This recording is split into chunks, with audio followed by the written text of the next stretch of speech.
We are back at 7:42 with today's consumer. This morning, a less than ideal new read on the battle against inflation. Yeah, the latest data released just yesterday shows that the consumer prices increased more than expected in December. That was after a month-long slowdown. Here to break down what it means for you and your wallet, NBC senior business correspondent Christine Romans. Hi, Christine. Hi. So is this a little bump in the road on the way to lower inflation, or something that is setting off alarm bells? I think that's a perfect analysis. That's a wrap. Yes, it's a bump in the road here. You can't just go straight down on the inflation story. And I think anybody who's gone to the grocery store or filled up their gas tank in the last month knows that the bills are going up a little bit again. And so 3.4% is that number. You know, the Fed would like to see 2%. So we're not quite there yet. So as a reminder, there's more work to do on the inflation story. Let's break down some of the categories. Where did you see the increases? You know, rent and shelter, this was the biggest chunk there. And that's a sticky inflation number. It's hard to change that. A lot of economists, though, tell me that's going to get better this year. Gas was up a little bit. Food was up a little bit. And when you dig into the food prices, you guys, eggflation is that still a thing?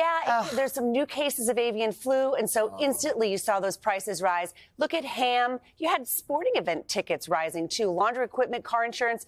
You know, steaks. Steaks are still more expensive. I like a nice steak every now and then. Yeah. This number showed that those steaks... I don't like to see the ham price go up. I know. Now they're hitting us where we live. Well, now you got to switch the steak out for cereal, because cereal prices went down. Well, you usually end on some good news, so let's talk about that. You mentioned cereal. Anything else go down? There were a few different things that caught my attention. Lettuce, potatoes, breakfast sausage. So breakfast things seem to be doing a little bit better. Rolls and muffins. Coffee, a cheaper cup of joe. I can take that. Girls' apparel, boys' apparel. A lot of goods prices are falling. So we've been seeing this in this economy. Service prices rising, but goods prices falling. So, I mean, if you're trying to pick up a new winter jacket for, you know, your little cost centers, as I called my children. Yeah, cost centers. You can get it cheaper. That's so true. That's so they true. bring in no revenue. No, they only cost.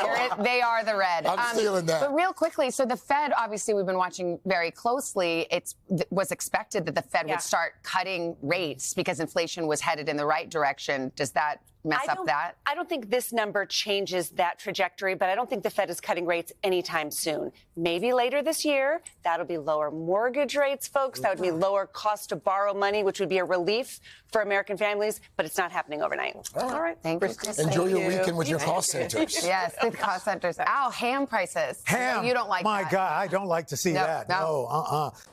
Hey, thanks for watching. Don't miss the Today Show every weekday at 11 a.m. Eastern, 8 Pacific on our streaming channel, Today All Day. To watch, head to today.com/allday or click the link right here.